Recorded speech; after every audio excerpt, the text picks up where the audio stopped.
Hello. This is Jacob. I'm back. You may be having a hard time with your marriage.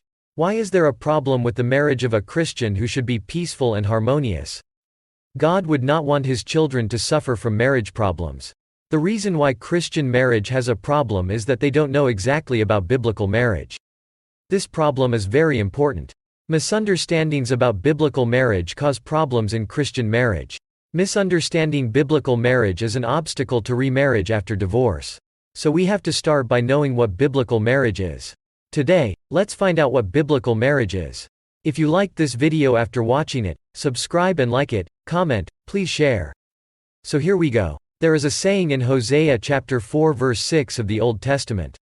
My people were destroyed by a lack of knowledge. God gave the Bible a clear revelation about marriage, divorce, and remarriage, and Christians suffer because they do not have that knowledge. You need to know what biblical marriage, divorce, and remarriage are to be free from your current problems. In John chapter 8 verse 32, Jesus speaks. Then you will know the truth, and the truth will set you free.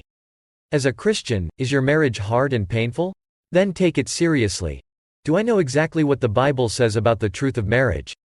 The reason why Christians suffer from divorce and remarriage is because of a Christian misconception about biblical marriage, and understanding biblical marriage is also about understanding biblical divorce and remarriage because divorce is the disintegration of marriage. You need to understand clearly how divorce works and how it dismantles marriage. For example, some people argue that divorce doesn't necessarily dissolve the marriage, but it's not biblical at all, it's not academic, it has important and practical implications for life, and it's inevitable for any Christian. But to solve that problem, you have to know what it is to get married. Then what is marriage? First, marriage was created by God. You have to know that the right to dismantle marriage lies not with man, but with God. God had a clear meaning of marriage in the Bible. You can marry, you can divorce and remarry. Just follow God's instructions on how to marry, divorce, and remarry without sinning, and it's all possible. Second, marriage is not an ancillary institution but a primary institution. Third, childbirth is not a fundamental feature of marriage. I would like to highlight this point.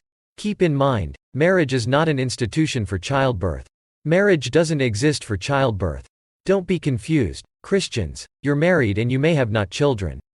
But your marriage shouldn't be shaken. Fourth, marriage should not be equated with sexual relations. Here's the Christians are mistaken, which is to equate marriage with sex. The purpose of marriage is not by sex.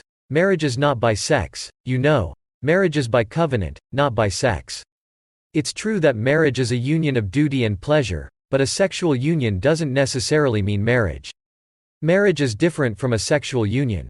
If it's like marriage and sexual union, the Bible cannot talk about adultery, and adultery is no longer adultery, and throughout the Bible, marriage is distinct from the sexual union, and marriage and adultery are not the same things.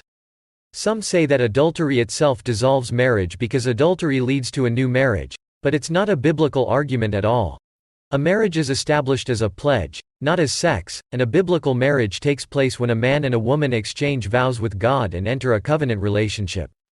Adultery causes great conflict in marriage, but it does not dissolve marriage itself. Sex cannot form or break marriage in itself. Not forming a sexual union is absolutely necessary to correctly understand marriage, divorce, and remarriage. Marriage is distinct from sexual union. Remember that. I know you're curious about biblical divorce and remarriage. But to really understand biblical divorce and remarriage, you have to know exactly what biblical marriage is. So let's find out more exactly what biblical marriage is in the next broadcast. I hope you know exactly what biblical marriage is so that your marriage will become stronger and healthier in God. Please wait for the next broadcast and subscribe, alarm, comment, and like. Thank you.